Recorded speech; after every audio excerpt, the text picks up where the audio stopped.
All right, so one possible phenolate that you could form is this one, where we take off one of the CH3 groups of the methyl group, one of the hydrogens on the methyl group. And then we would do this to form a ring. And now numbering carbon seems like a good plan. Okay, so that's going to be a 6-membered ring.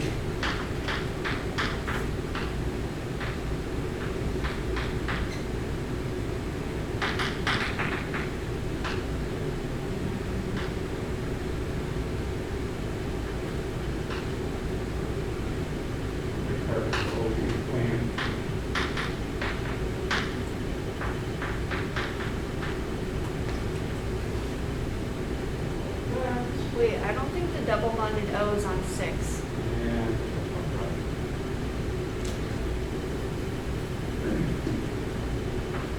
Let's do it the way that I recommend you do it so you don't mess up.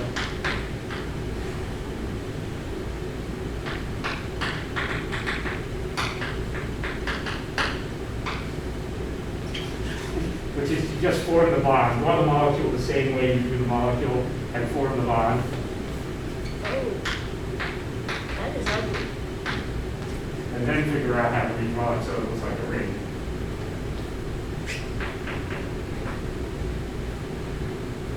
So you'll notice that the carbonyl is on carbon 5. 6 is the carbon that just formed the bond. And on carbon 1, right, that's where you have the OPT group. And you go minus 2. All right, so that makes sense now. We've got this ring, we've got the carbonyl group and the alkoxide, 1-3 position relative to each other. And forming this new bond, we've got the 3 CH2s in a row. There are my 3 CH2s in a row. So this is often the way to avoid messing up when you go for the ring. The other thing you could have done is you could have redrawn this molecule so that it's already kind of set up in ring form.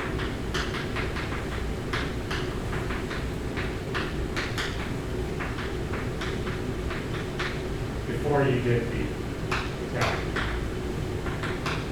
So now the atom that you're attacking is actually kind of right there where it needs to be in the ring. And then our next step will be to kick out the ethoxide.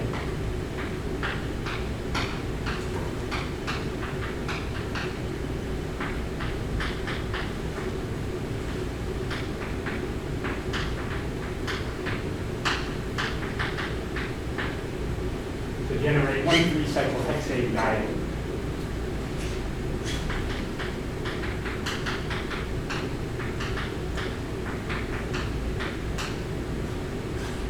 Another feature that makes the Claisen condensation or the Dieckmann condensation more favorable when one side is a ketone and the other one is an ester is the pKa hydrogens that are between two ketones as opposed to between a ketone and an ester is actually 9 rather than 11. So it's 2 orders of magnitude even more favorable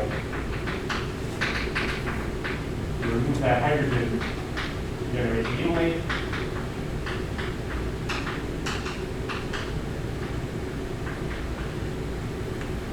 That means the equilibrium is driven forward even more effectively by that last deprotonation step. And that acid workup. Takes you back to the product. Because neither of those two carbonyls is stabilized by a lone pair on an adjacent oxygen like it was in the ester, that makes that 2 orders of magnitude more acidic. A CH2 group that's between two ester groups is actually less acidic by the same 2 orders of magnitude. Because now both carbonyls are being stabilized by donation from the lone pair on the adjacent oxygen, and your pK is about 13. So it's 9 between 2 ketones, 11 between a ketone on one side and an ester on the other, and 13 between 2 esters. So that's a favorable reaction that generated a 6-membered ring. what was the other possibility? You could remove yeah. That one, right? That would have been a logical one to remove. In fact, the enolate for removing that one is the most stable of the possible enolates. But doesn't that make a 4-membered ring? So let's not remove. And this time I am actually redrawing it kind of in ring form so that it will be easier to see. So it's going to happen. No reason it can't happen.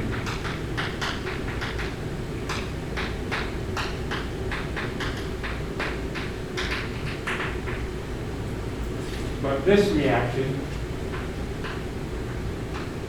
would not be very stable. And I've already messed up. I dropped the carbon. It didn't tell me I dropped the carbon, but it did. It's this one that's forming the bond, right? Wait, I'm confused. Yeah, that.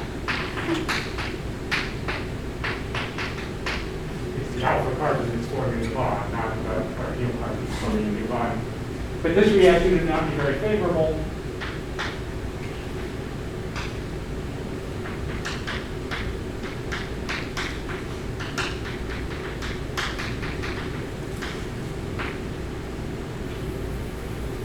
Get it? We want that to be part of the ring. There.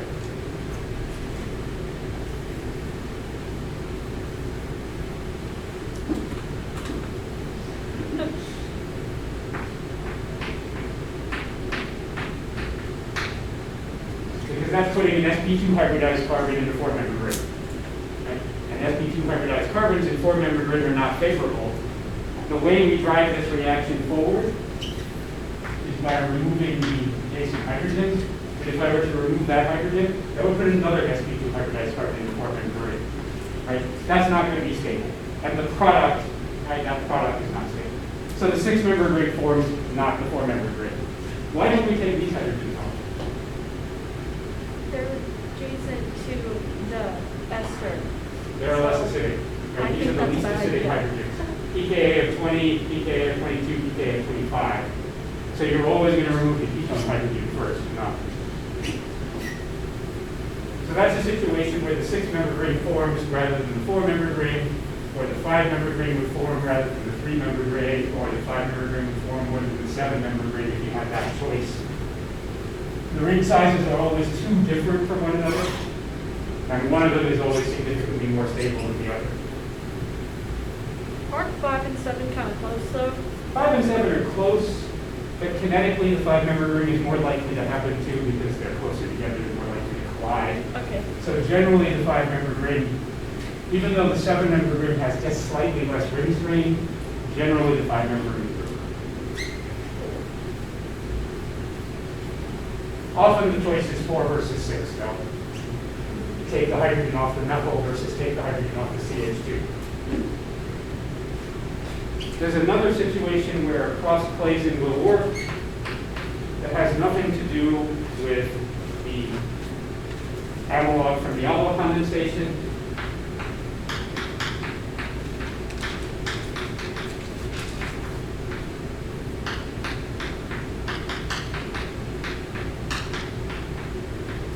And that's if you only have one alpha hydrogen in one of the esters.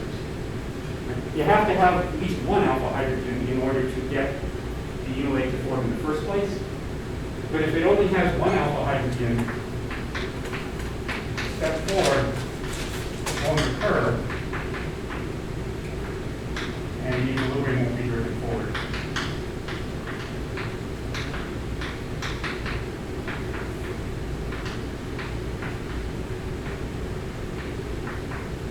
So if I were to try to take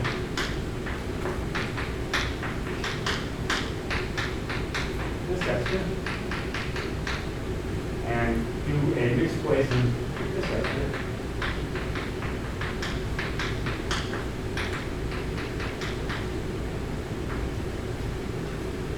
both of these are capable of reacting with each other. But this one, if this acts as the donor, this one acts as the acceptor, form the enolate.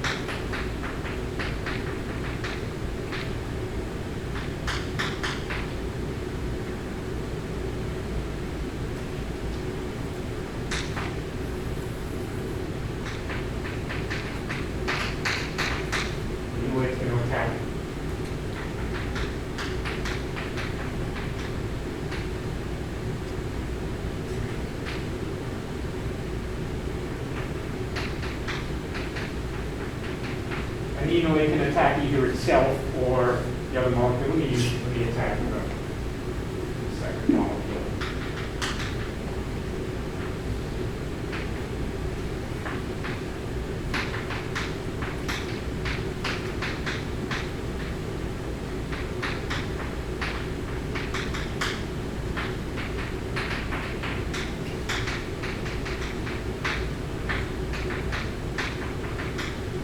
So the nucleophilic attack happens.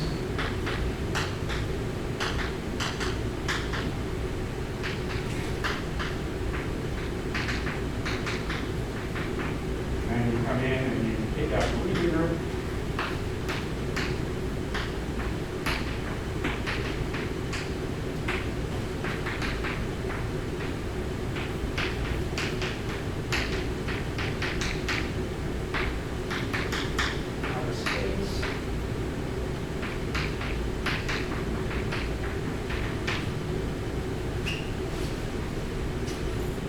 No step 4, right?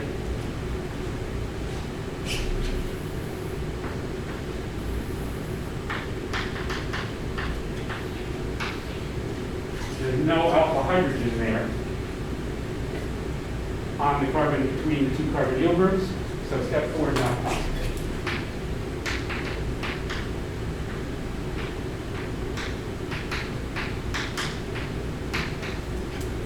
Since this reaction is all equilibrium, you're going to get reverse Claisen, and it's going to go back the other way. You can only get a productive Claisen when your donor molecule has 2 alpha hydrogens.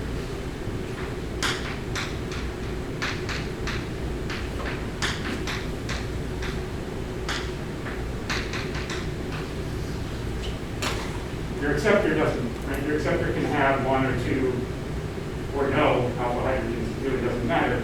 But your donor molecule has to have that second alpha hydrogen so that it can be removed in step 4.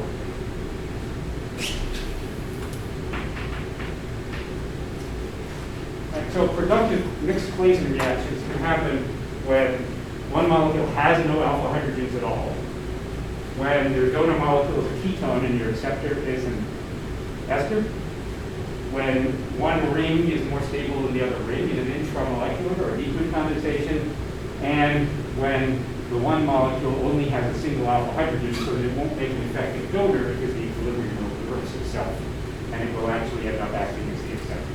Order of addition becomes important, right? If you have one that you want to act as the acceptor and the other that you want to act as a donor, you need to take the acceptor and the base and then add the donor molecule slowly. So the concentration of the donor molecule is always low relative to the concentration of the acceptor. So that covers the Claisen and the Dieckmann condensation. I think now would be an opportune time to take a 10-minute break, and then we'll come back and talk about syntheses that you can do with the products of these things. Your beta ketoesters or beta diesters are the starting material for useful syntheses of methyl ketones, acetic ester synthesis, and of carboxylic acids in malonic ester synthesis.